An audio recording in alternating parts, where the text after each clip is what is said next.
મોરબીમાં વીજ કંપનીઓ સામે કિસાન સંઘર્ષ સમિતિની ટ્રેક્ટર રેલી. પાલ આંબલિયા અને મહેશ રાજકોટિયાની આગેવાનીમાં ખેડૂતોનું શક્તિ પ્રદર્શન. મોરબી જિલ્લામાં ખેતરોમાંથી પસાર થતી વીજ લાઈનો અને વીજ કંપનીઓની કામગીરી સામે ખેડૂતોમાં વ્યાપેલો રોષ આજે ચરમસીમાએ પહોંચ્યો હતો. ગુજરાત કિસાન સંઘર્ષ સમિતિના નેજા હેઠળ આજે જમીન બચાવોના નારા સાથે એક વિશાળ ટ્રેક્ટર રેલી ને જાહેર સભાનું આયોજન કરવામાં આવ્યું હતું. વીજ કંપનીઓ દ્વારા ખેડૂતોની કિંમતી જમીનમાં થાંભલા નાખવાની ને લાઈનો પસાર કરવાની પ્રક્રિયા સામે વિરોધ નોંધાવવા માટે આસપાસના ગ્રામ્ય વિસ્તારોમાંથી મોટી સંખ્યામાં ધરતીપુત્રો પોતાના ટ્રેક્ટરો સાથે ઉમટી પડ્યા હતા, જેને પગલે માર્ગો પર ટ્રેક્ટરોની લાંબી કતારો જોવા મળી હતી. આ વિરોધ પ્રદર્શનમાં ખેડૂત આગેવાનો પાલભાઈ આંબલિયા અને મહેશભાઈ રાજકોટિયા સહિતના દિગ્ગજ નેતાઓ વિશેષ ઉપસ્થિત રહ્યા હતા અને સભાને સંબોધન કર્યું હતું.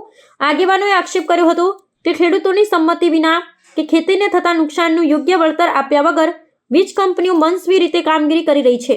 સભામાં ઉપસ્થિત જનમેદનીએ પોતાની ફળદ્રુપ જમીન ને પાકના રક્ષણ માટે સંગઠિત થઈ લડત આપવાનો મક્કમ નિર્ધાર વ્યક્ત કર્યો હતો ને વીજ કંપનીઓની કથિત દાદાગીરી સાંખી ન લેવાનો સૂર ઉઠાવ્યો હતો.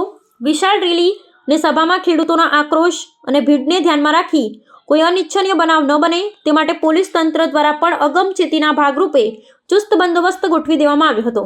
સભા સ્થળે ને રેલીના રૂટ પર પોલીસ જવાનો તૈનાત રહ્યા હતા.